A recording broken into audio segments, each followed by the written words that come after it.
In Montauk, New York, Maddie rushes out of her house when she sees her ex Gary use his tow truck to take away her car. It turns out the vehicle is getting repossessed because she owes property taxes on the home she inherited from her mother, and her sources of income are only bartending and Uber driving. Without the car, there are even fewer chances of paying that debt. Gary is mad at Maddie because she ghosted him, but Maddie still tries to flirt with him and says she's been thinking about him all this time. At first Gary seems to believe her, but then Maddie's late-night guest comes out of the house too. Maddie tries to pretend he's a cousin, but the guy begins getting affectionate, so Gary leaves with the car. Now Maddie has no choice but to rollerblade to work. On her way there, she sees Gary's tow truck parked nearby while Gary is inside a store getting food. She immediately uses the chance to unfasten her car from the truck and tries to drive away, but she forgets about the extra hook and now she's stuck there for Gary to see. When he comes out, he lifts the hook and calls the police. Moments later, Maddie is bailed out by a friend and rushes to work. At the bar, a guy tries to ask for a drink minutes before they're properly open, so Maddie ends up arguing with him to the point where the manager scolds her and sends her to do something else. While folding napkins, Maddie rants about her situation to her pregnant friend Sarah and her husband Jim. At that moment, Sarah finds an unusual Craigslist post. Two helicopter parents are looking for a woman in her early 20s to date their introverted 19-year-old son for the whole summer, and the payment would be a Buick Regal car. Maddie decides to apply even if she's older. The next day, Maddie rollerblades to the family's house, which takes extra effort because she has to make her way up an elevated road and a set of stairs. The Beckers ask some basic questions, and when they learn that Maddie is 32, they hesitate to hire her. However, Maddie quickly makes up a speech, saying that if the ad was still up is because all the other young girls failed them. So what they need is someone mature enough that will help their son gain experience in dating and guide him to become a proper man. The Beckers like the idea and explain the situation. Their son Percy is a 19-year-old introvert, the socially shy kind that doesn't talk to anyone unless it's online. He doesn't drink, doesn't smoke, and doesn't go to parties. The parents are worried that he is missing out on the teenage experience, and they want him to have fun, learn how to date, and build up his confidence before he goes off to Princeton.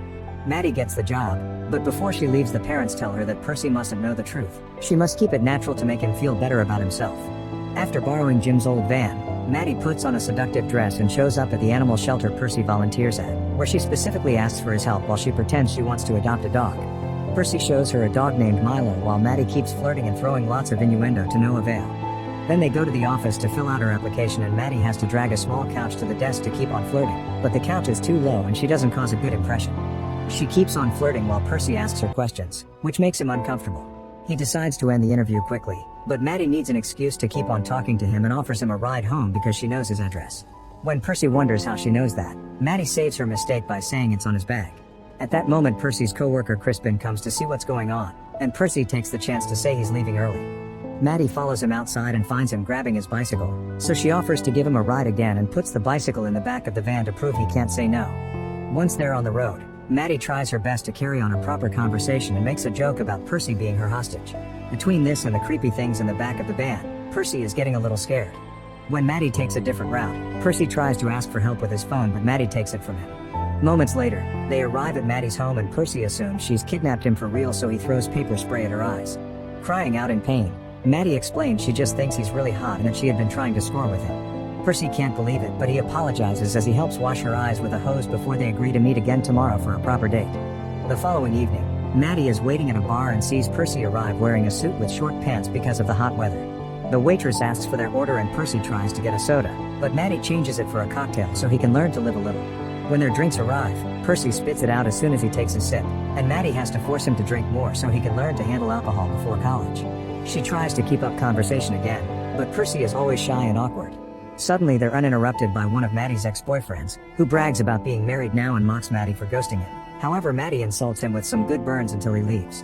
Afterward, Maddie and Percy go for a walk on the beach. Maddie asks Percy to go skinny dipping with him, but Percy refuses and an argument ensues. To distract him, Maddie starts undressing slowly to let him take a good look before she jumps into the water. Not wanting to be left behind, Percy soon joins her, and Maddie wraps her arms around him to try to get him in the mood. Suddenly a group of drunk teenagers appear on the beach and make fun of them before stealing their clothes. Maddie yells at them, and when the teens don't listen, she comes out of the water naked to throw sand at their faces and start beating them up. The teens defend themselves and Maddie gets kicked in her delicate area but she recovers quickly and body slams a guy, scaring the group into leaving. Then Maddie goes back to Percy, but he disapproves of Maddie's use of violence, which angers Maddie as she points out that it was self-defense and that Percy needs to learn how to stand up for himself. She also tries to get busy with him, but Percy explains he can't do it with strangers. He needs to have a connection first, especially for his first time. Annoyed and frustrated, Maddie leaves the water and dresses up before getting in the car, bringing Percy's things with her. A naked Percy follows her and demands to have his clothes and phone back, but Maddie only gives him his clothes before starting to back off. Desperate, a naked Percy jumps on the hood of her car and keeps asking for his phone, but Maddie doesn't care and begins driving with Percy still on the hood. When they make it to the road, their shenanigans get the attention of the cops, and Maddie worries about potentially losing her license. In order to lose the police, she dangerously drives past the incoming train. Afterward, the duo goes to Maddie's house, where she begins a dance for Percy. When Maddie asks Percy to hit her rear, he doesn't know how and ends up kicking her. Next, Maddie tries to dance on his lap, but Percy complains about the weight on his thigh, so Maddie switches their positions, moving him like a baby on her lap instead. Then Maddie asks again if he wants to get down to business, and when Percy begins explaining he wants to but he's too nervous because of his lack of experience, he suddenly begins feeling itchy. Maddie raises his shirt and discovers he's got a rash caused by his anxiety, but she doesn't judge. She immediately grabs some cream and helps him out. Feeling comforted, Percy opens up about how he dislikes being socially awkward because he's never made friends unless it's online or his former nanny. Maddie returns the favor and tells him how she's lived in this house her whole life to take care of her sick mom. Her dad wasn't around because he had a family in the city and her mother had only been a fling. After sharing such a sweet moment, they agree to start dating before getting intimate. The next few days, Maddie and Percy begin spending lots of time together. They walk Milo and other dogs from the shelter, play laser tag, and win lots of things at the arcade, where they tease a kid until they get kicked out. They have lots of fun together, and Percy starts becoming more comfortable around Maddie. At the arcade, he spent his tickets on a beer hat for her and also gets a finger trap that he tricks her into using with him. Maddie freaks out, but Percy is patient and teaches him how to get out of it. They start chatting and they learn more about each other, like the fact neither of them went to their proms. Maddie also tells him that she once wrote to her dad to ask why he wouldn't visit her, but the letter returned unopened.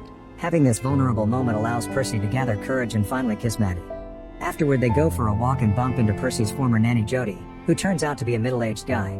Jody notices they want a frisbee at the arcade and throws it for Percy to go pick it up. Once Percy is far from them, Jody asks what Maddie's intentions are with Percy, accusing her of wanting the family's money. Maddie says she only wants to date Percy and shuts Jody up by implying he wants the same thing.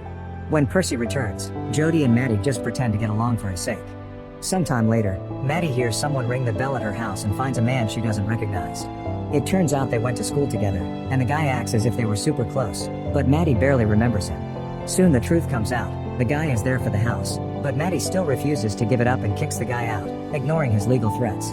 Later that night, Percy picks Maddie up in a limousine so they could go to a fancy dinner they'd planned as a way to have their own prom. In the car, they even exchange flowers. Once they make it to the restaurant, they have a good time chatting and laughing.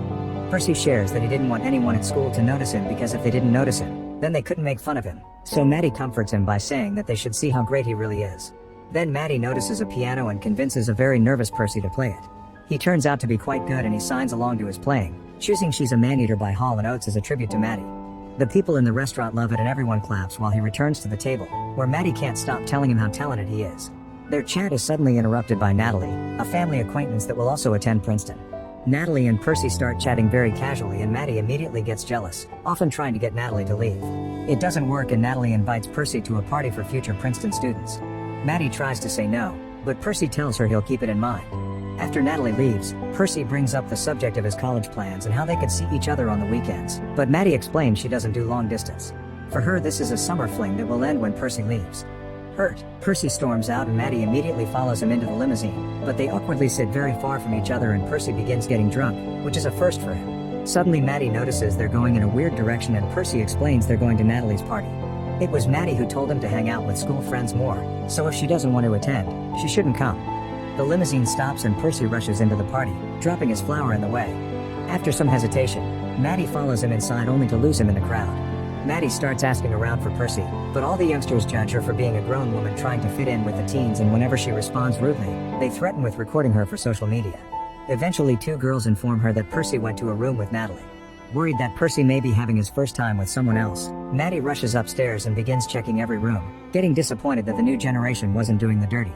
At last she finds a locked room and since nobody answers when she knocks, she runs and throws her full body against the door to break it down. Natalie and Percy are together and half undressed, but Natalie swears that nothing happened because Percy is drunk. He also confesses he took something. Maddie immediately takes Percy to the bathroom and forces him to throw up everything, but it turns out he only took medicine for his hangover, not anything illegal. At that moment the party host arrives with his parents, who begin arguing with Maddie because she's an adult in a teen party. Percy won't let anyone insult Maddie and tries to punch the father, but the guy dodges and he ends up punching Maddie on the neck instead. The couple leaves the party, and in the limo, Percy lies his head on Maddie's lap so she can comfort him while he apologizes for accidentally hitting her. Then he admits he's ready for her and takes out some protection. But while Maddie teaches him to open it, he suddenly confesses he loves her. Maddie feels uncomfortable and points out that Percy is drunk so they shouldn't do anything tonight. Percy can see her point and goes back to resting his head on her lap for the rest of the ride. The next day, Percy wakes up in such a good mood that his parents can't help commenting on it. Percy says he finally wants to get his own driving license so he can drive his girlfriend around, and his parents are incredibly happy to see him coming out of his shell. However, the happiness instantly disappears when Percy tells them he isn't going to Princeton because he wants to stay in Montauk with Maddie. The Beckers tell Percy to wait for them in the car, and once he's gone, they call Maddie, who informs them that she wants to cancel the deal because Percy is getting too attached. The parents agree and tell her that she still gets the car because she did bring Percy out of his shell, but the last thing she needs to do before breaking up is to convince him to go to Princeton. While Maddie accepts, Percy is fooling around with the technology in the car and accidentally connects to the phone, which causes him to hear the last bit of the conversation, and his heart breaks by learning Maddie had only been paid to be with him. After thinking about it, Percy invites Maddie to lunch without his parents' knowledge, and the Beckers are shocked when Maddie shows up at their door. During the meal, Percy tries to make his parents and Maddie have a conversation, pushing for questions that will reveal their secret, but Maddie and the Beckers try their best to play along. Suddenly Percy gets a call and goes outside to meet with Crispin, who helps him destroy the Buick. It's a very sturdy car though, and not even hitting it with a rock works, so Percy drives it into the forest to crash it against a tree. Then the tree falls on top of the car, finishing the job. When he returns to the house, Percy goes straight to his room, so Maddie follows him to check on him. Percy tries to kiss her, but Maddie rejects him with the excuse his parents could hear them, so instead he tries to get the truth out of her. Maddie continues to lie, and to distract him from the subject, she agrees to get frisky with him, only for Percy to be done in seconds. Afterward, Percy admits he knows about Maddie's deal with his parents. Maddie apologizes and says it was real for her, but when he ignores her pleas, Maddie gets angry. She points out he'll never understand what poor people have to do to survive, but Percy responds by saying she's wasting her life in that house waiting for her dad to apologize, causing her to leave very upset. Sometime later, Percy confronts his parents and asks them to stop doing everything for him and to let him fail or succeed on his own. The breakup is hard on him though, and he goes back to being an introvert that stays in his room playing video games. Meanwhile, Maddie still receives the damaged car, which she begins using for her Uber driving job. Clients are often wary when they see her arrive, but she forces them into the car anyway. By working hard in the bar and driving, Maddie eventually saves enough money to pay her debts. She goes out to celebrate with Sarah and Jim, who have big news. They are moving to Florida because they can't afford to buy their own place in Montauk. Maddie is shocked that they're leaving, but Sarah tells her that she's even more shocked that Maddie is staying despite how unhappy she seems to be here. To prove she's actually doing well, Maddie takes a guy home, but she suddenly finds herself trying to know him better instead of getting frisky with him because she wants a connection. The guy finds Percy's finger trap and tricks Maddie into using it, but instead of his finger, he uses his banana, so Maddie kicks him out. The next morning, Maddie finds the letter and realizes that she needs to move on. She burns the letter, fixes the car, apologizes to Gary with a hug, and then decides to sell her house but with a catch. She also wants to apologize to Percy, but he won't answer her messages, so Maddie begins looking for him everywhere. Jody and Crispin are mad at her and won't help her, but Percy's parents tell her he'll be at the Princeton mixer. Maddie goes there and apologizes as she explains their friendship was real, but when Percy ignores her and tries to leave, Maddie jumps on top of his car's hood. Taking inspiration from her past shenanigans, Percy begins driving around with Maddie still on the hood, hitting lots of things on the way and accidentally setting Maddie's jacket on fire. Panicking, Percy drives the vehicle into the sea to put out the flames and gets out of the car to help her. Maddie takes the chance to apologize to Percy, who cries as he forgives her. The duo stays on the beach and talks about their plans for the future. Percy is going to Princeton after all, and Maddie will be moving to California. Then they agree to stay friends. Sometime later, Maddie finally sells her house, but in a way that is going to Sarah and Jim so they don't have to move and can raise their child here. Percy says goodbye to his parents and leaves the house to find Maddie offering him a ride to Princeton on her way to California. She also reveals that she's adopted Milo, and the three of them get together in the car to start a new life. Make sure to subscribe and turn on notifications so you can watch more videos like this. Thanks for watching.